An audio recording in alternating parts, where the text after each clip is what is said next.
Violet horizons. The transport ship's descent through Novolith's atmosphere felt like gliding through layers of shimmering purple silk.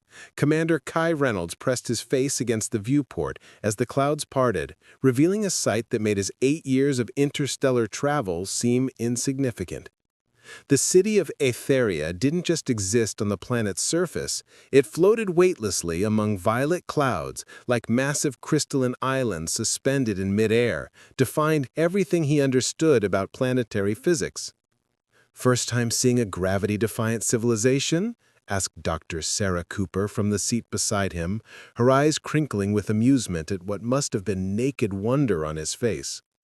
"First time seeing the laws of physics take a holiday," Kai replied, unable to tear his gaze from the impossible architecture below. "The mission briefing mentioned advanced gravitational manipulation, but this isn't technology, this is magic." "Wait until you feel it," Sarah said, leaning back in her seat. "The resonance frequency gets into your bones. After about a week, you'll stop noticing it. After 2, you can't sleep without it." The transport touched down on a landing platform that extended from the lowest floating island like a welcoming hand. As the airlock cycled and the doors slid open, Kai's first breath of Novolith air carried a hint of ozone and something sweetly unfamiliar, like exotic spices mixed with electric potential. The resonance, Sarah mentioned, was immediately apparent, a subtle vibration that seemed to hum somewhere behind his sternum, not uncomfortable but deeply foreign. Ambassador Jacobs led our diplomatic team across the platform toward a crystalline structure that appeared to have been grown rather than built. Its walls captured and refracted the purple sky in the countless shimmering patterns. "Remember," Jacobs said quietly as they walked, "the Novari sense emotional energy at a level we can barely comprehend. Don't try to hide what you're feeling. They'll know anyway. Just be respectful about how you express it." "So if I'm thinking their city looks like a fever dream of Atlantis, they'll know?" Kai asked, adjusting his formal uniform, which felt suddenly too restrictive. Jacob smiled thinly. "They'll know, but they'll also know you mean it as a compliment." The reception hall opened before them, and Kai's attempt at witty commentary died in his throat. The space was vast, its ceiling disappearing into crystalline heights that seemed to merge with the violet sky.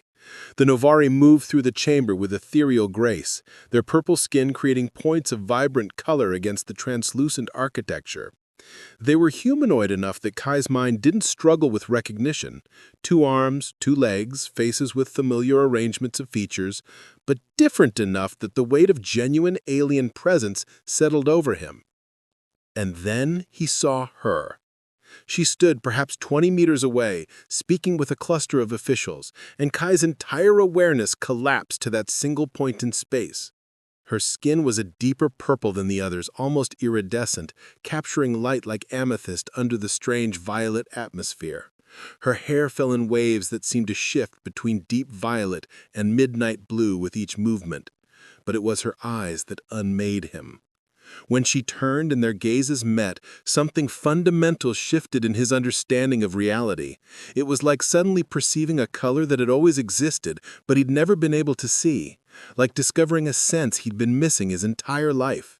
The sensation was so immediate, so absolute, that Kai forgot to breathe.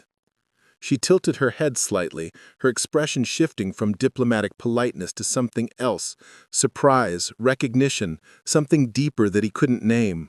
Her lips parted as if she might speak across the impossible distance.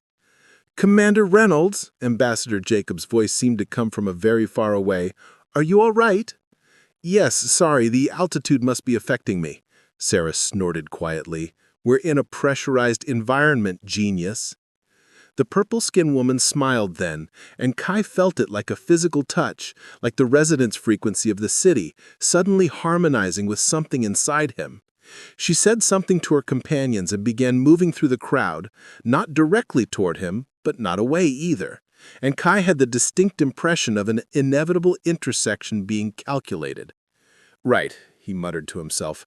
"Perfectly normal first contact experience, nothing weird about feeling like someone just reached into my chest and activated something I didn't know was there." "You're babbling," Sarah observed with clinical interest. "I'm processing." "You're staring." "I'm culturally engaging."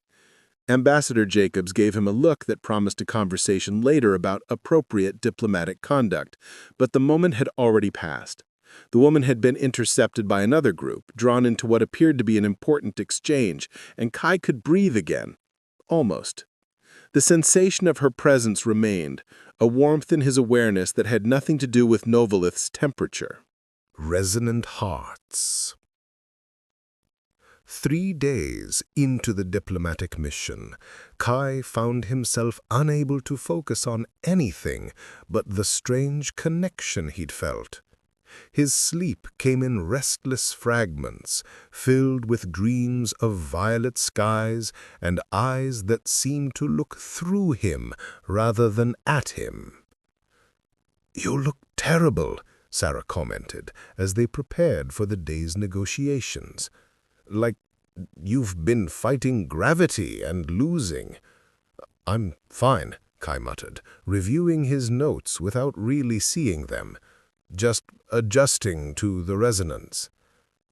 The truth was far more complicated. Every diplomatic session, every cultural exchange, every formal meeting had become an exercise in divided attention.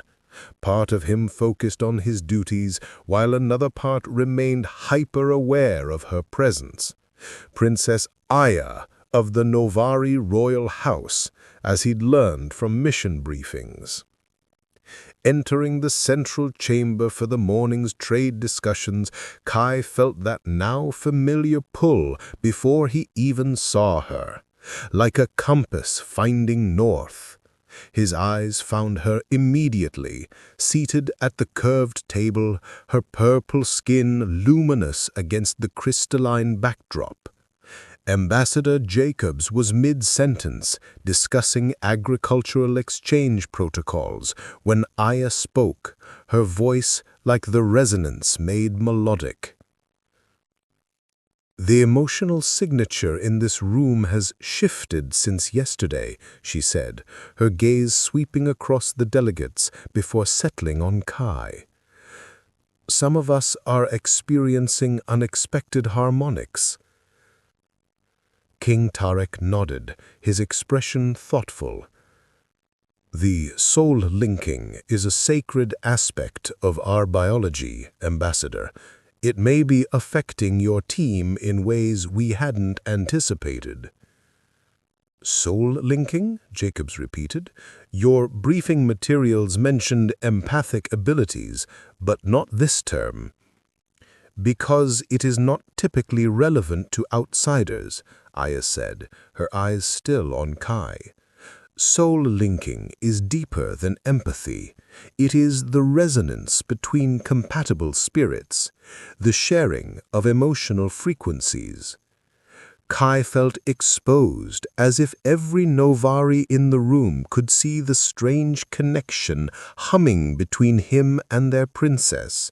The vibration behind his sternum intensified.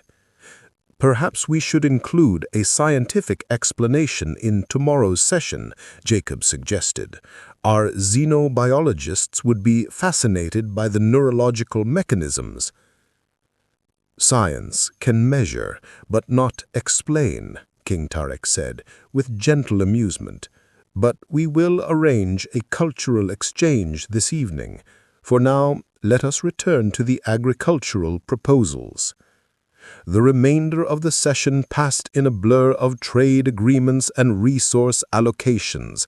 Kai contributed when required, but his thoughts remained fragmented, split between duty and the undeniable awareness of Aya across the table. Later that afternoon, as Kai explored one of Aetheria's floating gardens, trying to clear his head, he felt her approach before he heard her, the resonance intensifying like static electricity before a storm. "You've been avoiding me, Commander Reynolds," Aya said, stepping into the garden path. Her formal diplomatic attire had been replaced by simpler robes that shifted colors with her movements, from deep purple to midnight blue. "I've been focused on my duties, Princess," Kai replied, turning to face her. The immediate intensity of their proximity made his practiced diplomatic phrasing falter. "And trying to understand what's happening." "You feel it too. Not a question, but a confirmation. The soul linking."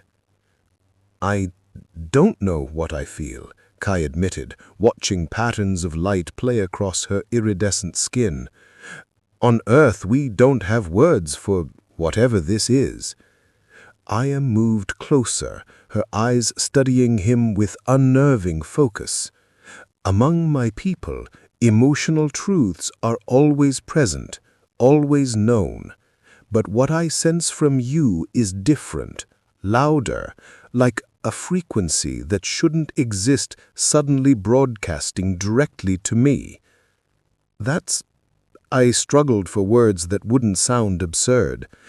"Exactly what it feels like, from my side too. Like suddenly hearing a song that was always playing, but I'd been deaf to it." Her expression softened. "Yes, precisely like that." She reached out hesitantly, then placed her hand on his arm. The contact sent a shock of awareness through him, the resonance between them suddenly amplified. "This shouldn't be possible," she said, her voice barely above a whisper. "Soul linking occurs between Novari with compatible emotional signatures. We can sense other species, feel their emotions, but not connect with them in this way. You should be like these flowers to me, interesting, alive, but fundamentally separate." "Should be," Kai repeated. "But I'm not." "No, you are not." She kept her hand on his arm, and Kai watched patterns of light move beneath her purple skin, like emotions made visible. "This is insane," he said, but made no move to step away. "I've been on your planet for 3 days. I don't even know if what I'm feeling is real, or some kind of neurological reaction to your world's resonance." "Would it matter?" she asked, her eyes meeting his. "If what you feel is genuine to you, does the mechanism change its truth?" The question lingered between them unanswered as the garden's bioluminescent plants pulsed in slow rhythms around them. "My father has noticed," Aya said, finally breaking the silence, "as have others. The soul linking is visible to my people, especially when it's this strong." "Visible?" Kai echoed with sudden alarm. "What exactly do they see?" She gestured between them, her fingers tracing an invisible line from her chest to his. "Energy patterns, resonance waves. The threads that connect compatible spirits. It's rather obvious to Novari eyes." "That's problematic." Kai ran a hand through his hair. "Ambassador Jacobs already suspects something is affecting my performance. He's scheduled a private meeting for tonight, probably to question my continued value to the mission." "Your people would remove you because of this." Aya's expression shifted to something like concern. "Because of a connection you neither sought nor can control?" Humans aren't great with unexpected variables, especially in diplomatic situations, and I'm a military commander, not a diplomat. I'm supposed to provide security assessments, not get caught up in alien connections I don't understand. And yet, here we are, caught in a resonance that neither of our peoples anticipated. What do you propose we do? The logical approach would be to maintain distance until the mission concludes, Kai said, the words feeling hollow even as he spoke them. Minimize contact, focus on our respective duties. Is that what you want? She asked, and for the first time he felt something like vulnerability in her presence. to deny what exists between us. The garden's plants seemed to pulse faster around them, responding to the emotional energy in the air. Kai looked at her, truly looked at her, and felt that strange resonance hum in perfect clarity. "No," he admitted finally, "that's not what I want at all." Forbidden frequencies. The cultural exchange event that evening transformed the central diplomatic chamber into a showcase of both worlds. Earth artifacts displayed alongside Novari creations, with delegates mingling in careful conversation. Kai stood before a display of Novari resonance crystals, objects that supposedly stored emotional imprints when his comms unit vibrated with a message from Dr. Chen. "My quarters, 20 minutes. Come alone." Kai glanced across the chamber to where Aya stood with her father, explaining Earth music to a group of curious Novari officials. Their eyes met briefly across the distance, and that now familiar resonance hummed between them. Even from meters away, he could feel it like an invisible tether. 20 minutes later, Kai stood in Dr. Chen's quarters. The chief xenobiologist for the Earth delegation was a small, severe woman with calculating eyes and a reputation for brilliant analysis. "Your biometrics are showing anomalies, Commander," she said without preamble. "Irregular hormone levels, unusual neural activity patterns consistent with addiction or infatuation. And they spike whenever the Novari princess is nearby." Kai kept his expression neutral, though he suspected it was pointless given what he now understood about Novari perception. "I've been adjusting to the planetary resonance, Dr. Chen. Many of us have experienced similar effects." "Don't insult my intelligence," she replied coolly. "I've been studying everyone's adaptation patterns. The others stabilized after 48 hours. You're getting worse, and it's specifically correlated with proximity to Princess Aya." "What exactly are you suggesting?" "I'm not suggesting anything, I'm stating facts." Dr. Chen's voice softened slightly. "Listen, Reynolds. I've seen this before on other contact missions. Alien environments, alien people, they can create powerful psychological effects. Projection, transference, emotional displacement. We're social creatures wired to connect. When that wiring encounters something exotic, something that doesn't play by our neural rules, the results can be unpredictable." "This isn't a psychological effect," Kai said, then immediately regretted it. Dr. Chen's eyes narrowed. "Then what is it exactly?" Kai hesitated. "The Novari have a biological connection capacity they call soul linking. It's an extension of their empathic abilities, a resonance between compatible individuals." "Between Novari," she corrected, "not between species. That would be unprecedented." "Yes, it would." Understanding dawned on her face. "You're claiming to have formed some kind of psychic bond with Princess Aya. That's what this is about." "Not claiming, experiencing." Kai met her gaze steadily. "And it's not psychic, it's more like bioenergetic. They can literally see it, the energy patterns between us." Dr. Chen was silent for a long moment, studying him. "Do you understand the implications if this is true? The scientific breakthrough, the diplomatic complications, the security concerns?" "I'm beginning to." "This goes beyond your personal feelings, Commander," her voice hardening again. "This is about humanity's first successful contact with an advanced civilization, the exchange of knowledge, technology, cultural understanding. We cannot risk all that because you've developed an alien infatuation." "It's not that simple." "It never is," Dr. Chen sighed. "Ambassador Jacobs wants you removed from the mission, sent back on the next transport. I've convinced him to wait for more data. But if you can't control this situation, if you can't maintain professional distance and focus on your duties, I won't be able to protect you." The threat hung in the air between them. "Understood," Kai said finally. "Is that all?" "For now." Dr. Chen turned back to her workstation. "Dismissed, Commander."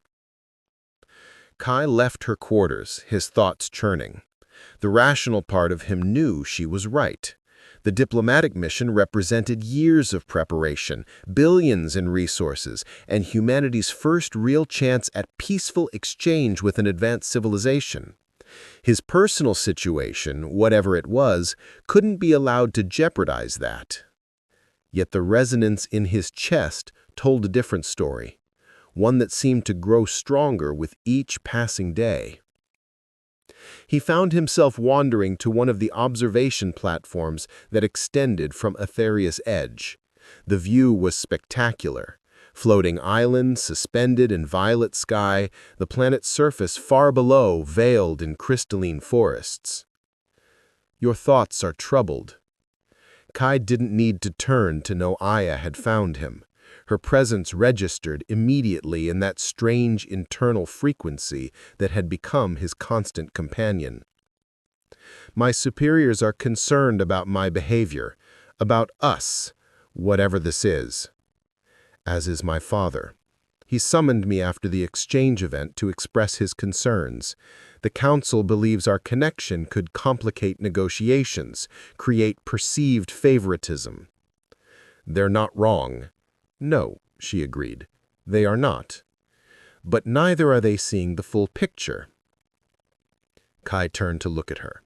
The observation platform's ambient lighting cast purple shadows across her features, making her seem both more alien and more beautiful. "Which is?" "That perhaps this connection exists for a reason.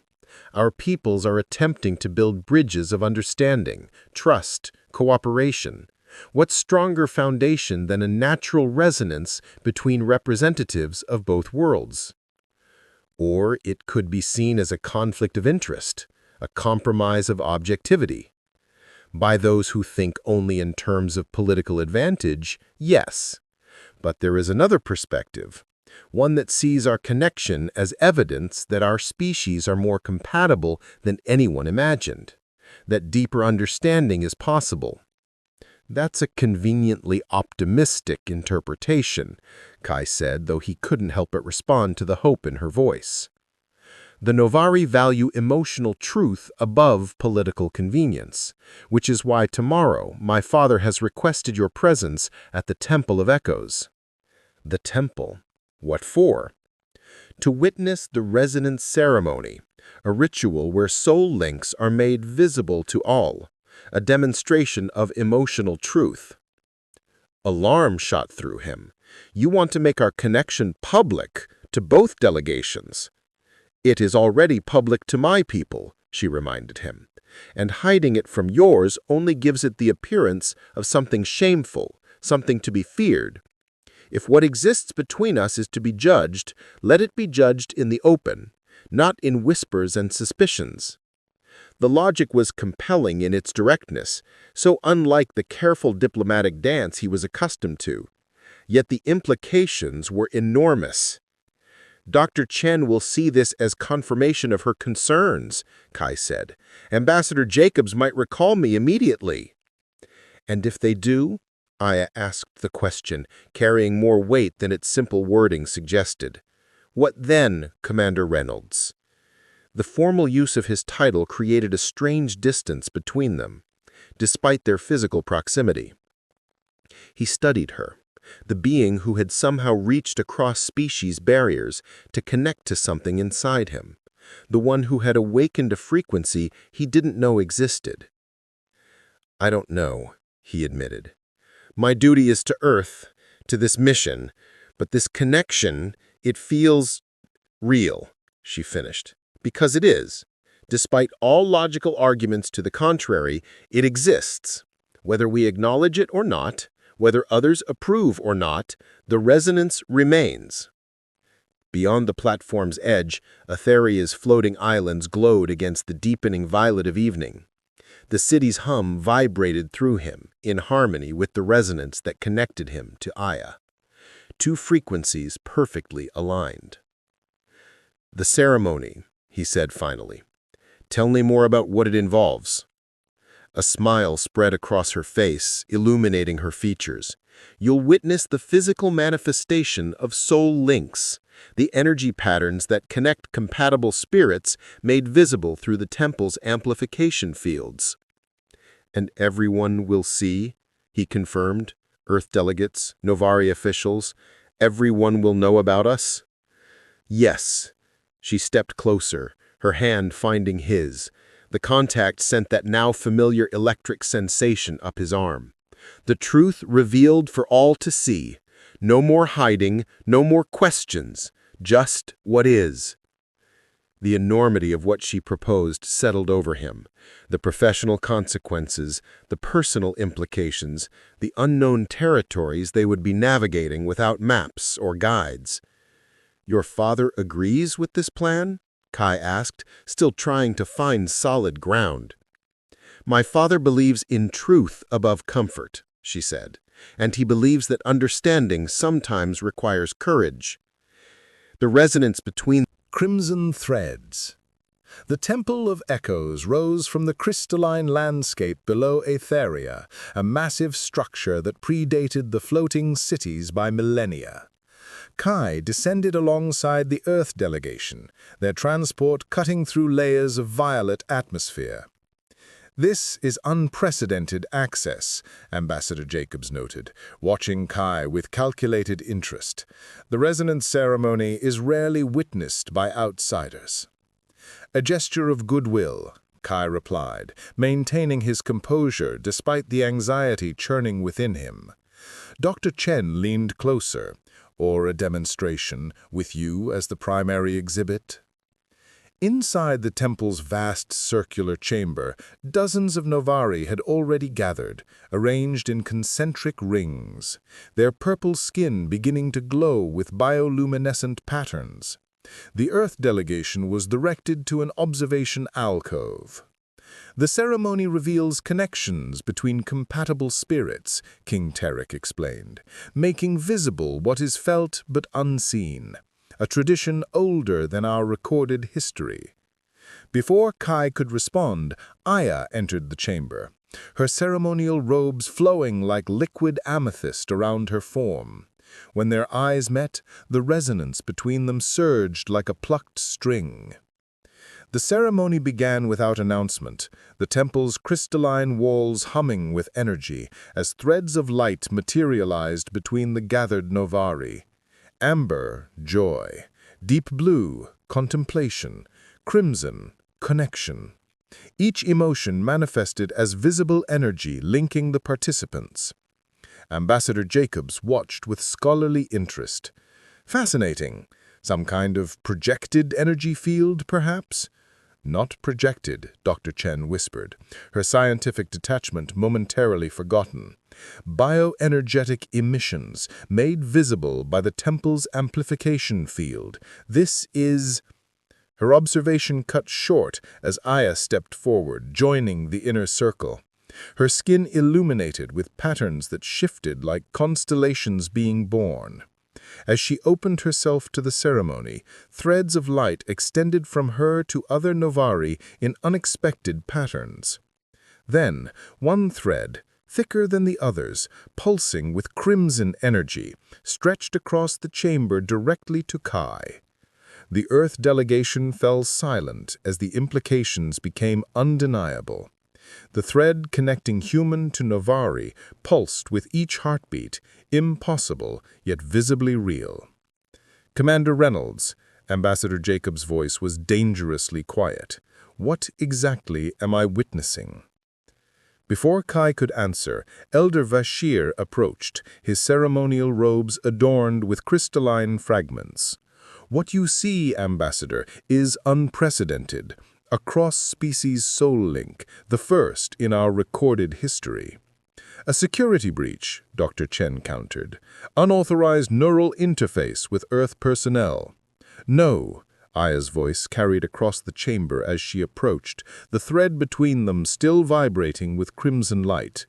Not artificial, not imposed, a natural resonance, neither sought nor created, simply discovered. King Tarek stepped forward, his expression solemn.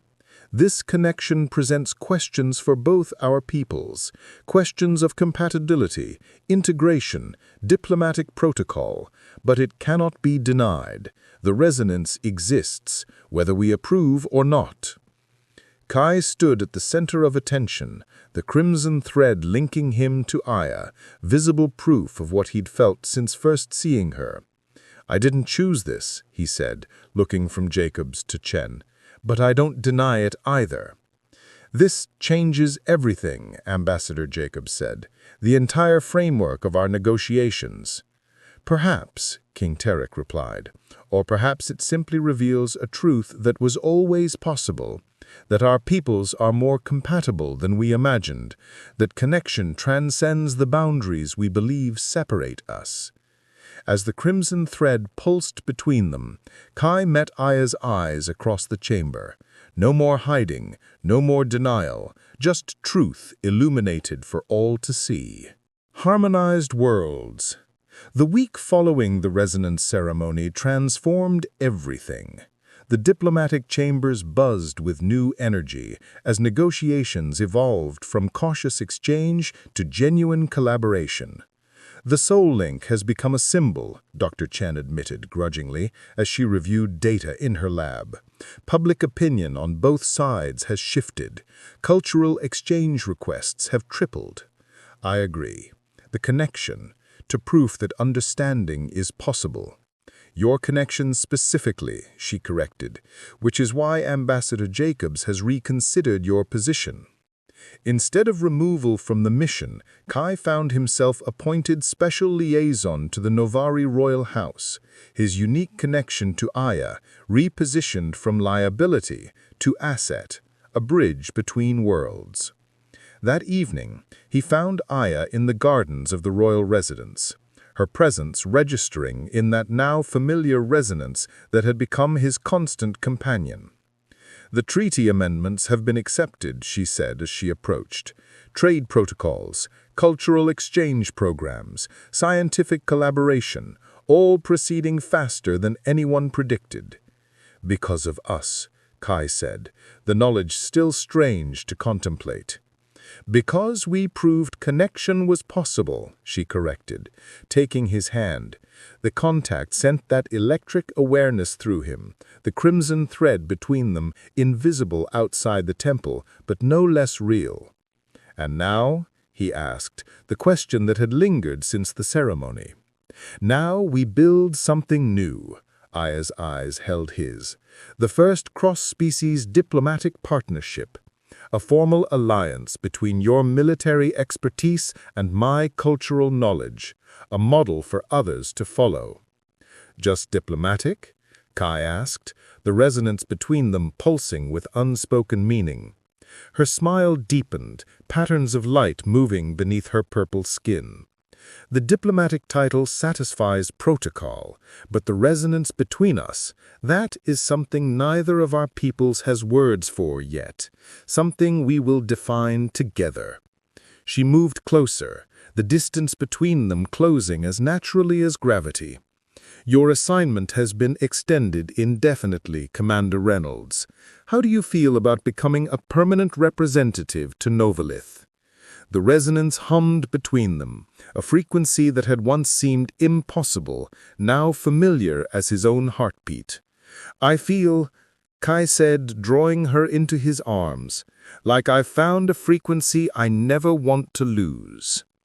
Under the violet sky of Aetheria, their worlds no longer separate but harmonized through unexpected connection, they embraced the bridge they had become, between species, between planets, between what was known and what was possible. The crimson thread of their resonance, a new beginning for both their peoples.